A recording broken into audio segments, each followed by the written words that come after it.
Parabolic People é um vídeo de 1991 que a Sandra Kogut fez durante uma residência na França, com um prêmio residência que ela ganhou no então Festival Fotótica Vídeo Brasil. Ela, nesse vídeo, ela usa uma cabine que ela já tinha experimentado em 88 e 89 no Rio de Janeiro, que é uma cabine escura com uma câmera dentro, em que pessoas entram e olham para a câmera e dão o seu recado. Quer dizer, é uma experimentação com a relação entre o vídeo e as pessoas comuns que podem simplesmente... a cabine pode estar instalada numa rua e os transeuntes entram na cabine e dão o seu recado. Enfim, quando ela foi fazer essa residência na França, ela levou o dispositivo da cabine e propôs um vídeo que se realiza em 6 capitais do mundo: Dakar, na África, Moscou, na então União Soviética, Tóquio, no Japão, Paris, na França, Nova York, nos Estados Unidos, e Rio de Janeiro, no Brasil.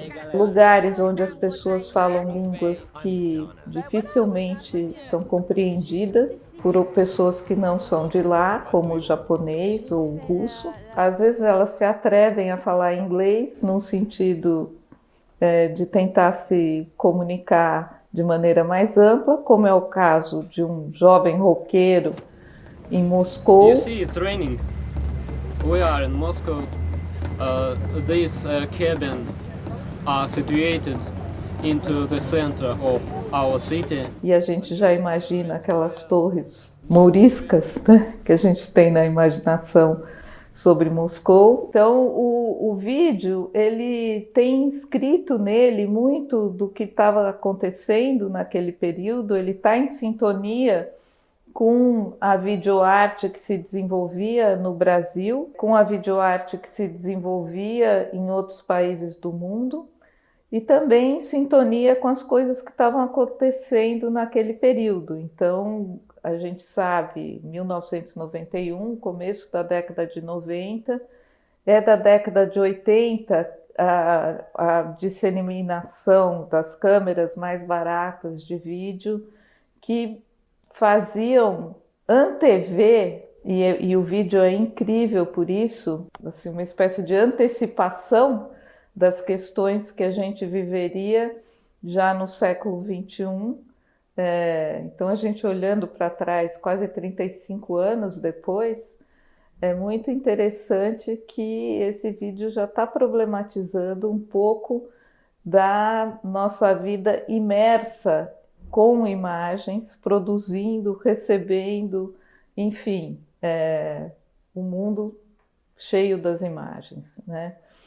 E a Sandra Kogut trabalha essas questões de forma muito interessante, porque ela, né, nesse trabalho dela de problematizar a relação das pessoas com a câmera, né, e o símbolo do filme, né, que tem na sequência de abertura e no final a sequência de crédito, é um desenho de uma pessoinha na frente de uma câmera e, assim, os raios que a pessoa emite, né, para a câmera.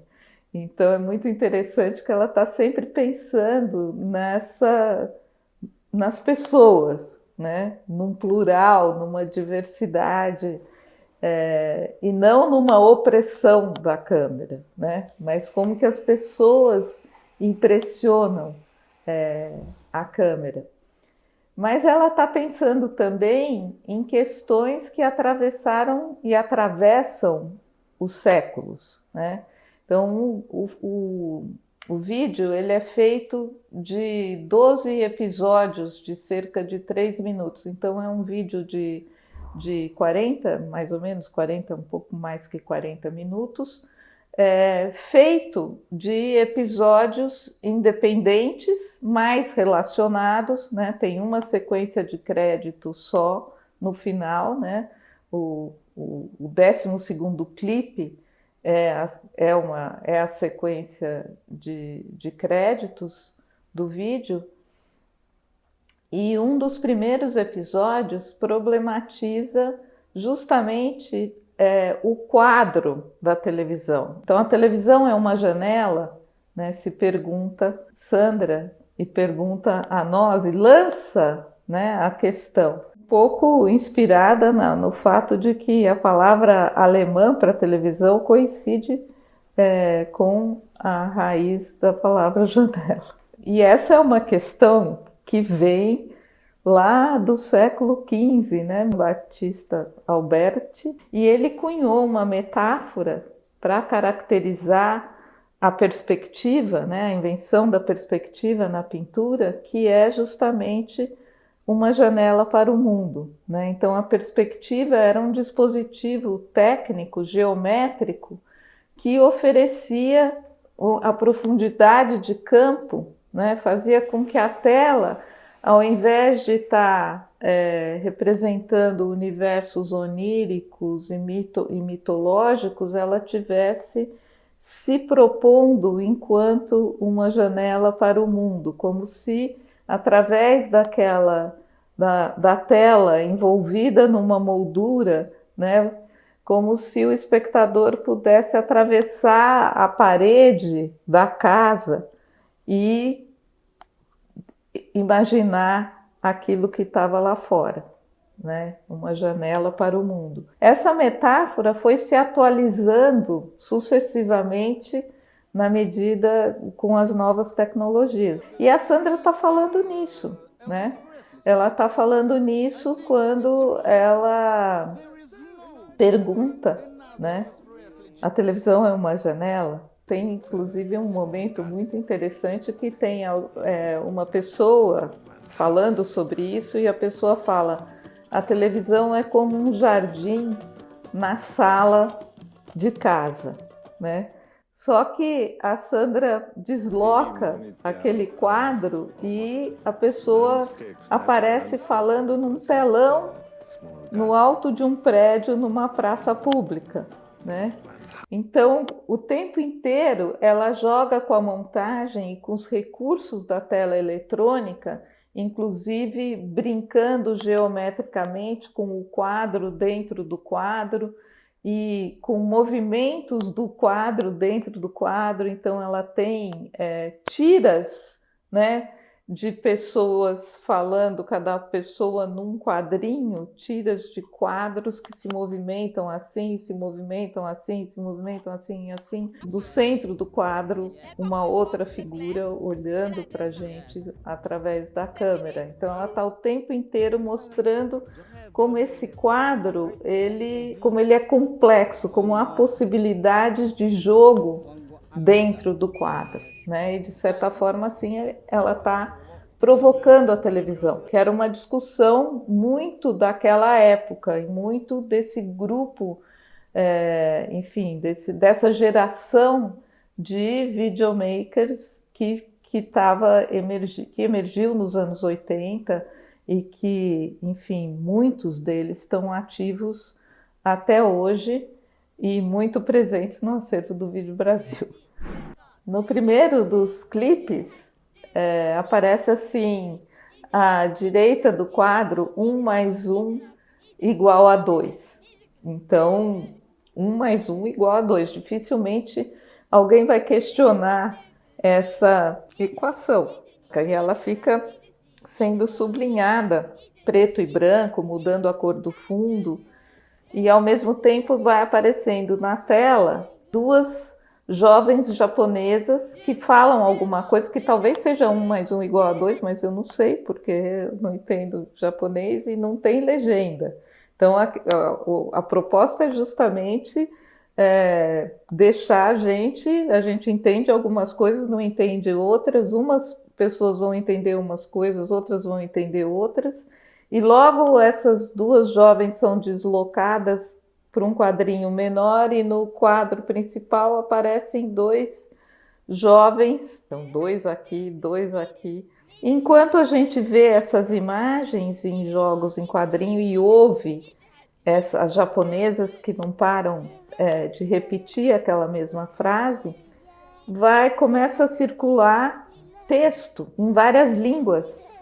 E o texto chama atenção para a questão da equivalência. Então, 1 mais 1 igual a 2. Uma equivalência que a gente dificilmente questiona. Mas aí no texto vem a relatividade dos equivalentes, né? Então, uma câmera é igual ao salário de 10 dias numa língua. Enfim, aparece em francês, aparece em inglês, aparece em russo. Diferentes equivalências entre uma câmera e o salário, entre um número de Coca-Colas e alguma outra coisa. Enfim, o preço do aluguel, né? Então, quantos dias de aluguel igual a quantas Coca-Colas? Coisas meio arbitrárias, mas só para a gente ter uma ideia como as equivalências não são iguais, né? 1 mais 1 pode ser igual a 2, mas as equivalências entre as coisas no cotidiano das pessoas que vivem nesses lugares diferentes e falam essas línguas diferentes são diferentes. Uma outra questão que ela coloca é: televisão é realidade? Então é muito interessante porque a gente hoje em dia discute a realidade da inteligência artificial, né? E na época, então para a gente ver, isso eu acho que é muito importante nesse momento que a gente está nessa transição para o universo digital, a gente perceber como a ideia de que uma tecnologia vem e representa uma ruptura, ela nem sempre... às vezes ela está reiterando questões que são centenárias, que os nossos antepassados estavam se colocando muitos anos atrás, antes da existência da luz elétrica, e antes da existência do digital, e antes da existência da energia quântica, que já vai mudar as coisas de novo, talvez para melhor, porque ela é menos bipolar do que o 0 e o 1, que estrutura a tecnologia digital nas suas mais diferentes formas.